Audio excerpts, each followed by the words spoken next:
So today we're going to be talking about geometric probability. Our I can statement is I can determine geometric probability using area formulas. Now we've already talked about how to find the area of majority of our shapes, and we're going to be using that today to find the probability of landing in specific places. So probability we know is a number value that tells how likely it is for a particular event to happen. Geometric probability is when we're looking at the probability of hitting a specific area, so kind of like a dartboard. When we see this dartboard and we want to know the probability of hitting the bullseye as opposed to the rest of the dartboard, we can use the area of the bullseye and we can use the area of the dartboard to determine what our probability of hitting that bullseye is. So we need the area of the entire figure. So in this, we're looking just at the dartboard. There's other white space around, but we don't want to take that into consideration. We just want to know the probability of hitting the dartboard. We won't factor in the possibilities of not hitting the dartboard. And then we need to create a ratio of the desired area out of the whole area. So we say desired area over whole area. So a game is programmed to randomly put your character somewhere on the computer screen that has a rectangular lava pit on it. If you land in the lava pit, you lose points. The screen is 10 inches by 17 inches, and the lava pit is 2 inches by 10 inches. So we need the area of the smaller rectangle, so our fire pit here. We need the area of that over the area of the entire computer screen, because remember, we're not factoring in not hitting the computer screen, no matter what we're hitting it. So the lava pit is length times width. It's just a rectangle. And our instructions say that our lava pit is 2 inches by 10 inches, and it's also over in our picture. So we say 2 times 10, and we get 20 squared units, or 20 squared inches.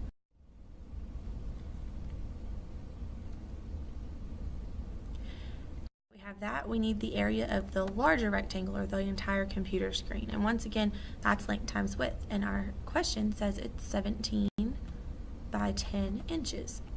So we multiply 17 times 10 and we get 170. So we have 20 units squared over 170 units squared.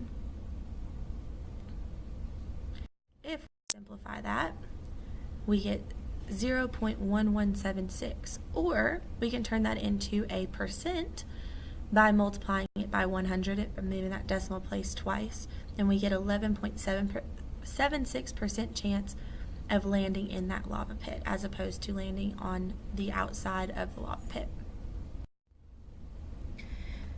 So here we have a circle within a square. And we want to know what the probability is of landing in the non-shaded region. So what's the probability of landing in the circle as opposed to landing on the outside of the circle in the shaded square? Now remember, we're not looking at the white edges that are out here. These aren't part of that. We're just looking at this square right here and the circle that's inside of it. So we need the desired area out of the whole area. So we want the desired part, the circle, out of the square, the whole area.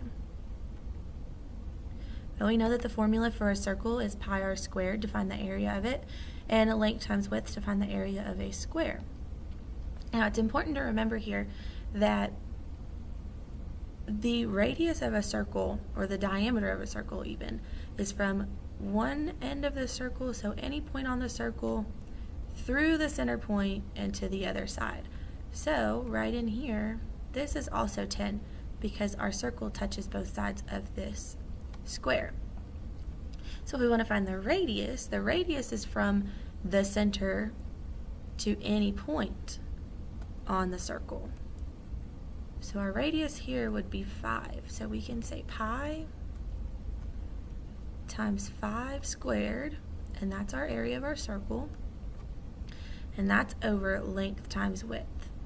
So the length is 10, and the width is also 10 because we have a square.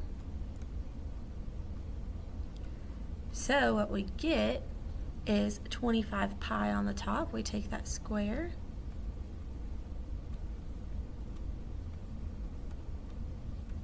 and our denominator is 10 times 10, which is 100. Now you can simplify that out at the top into a decimal, or you can just put 25 pi in over 100 in your calculator, and we're going to get about 0.785.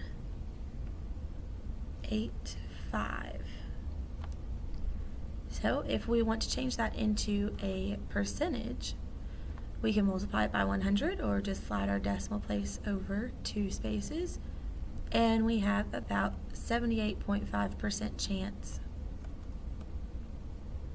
of landing in that circle, as opposed to landing on the outside of the circle when it's inside of that circle.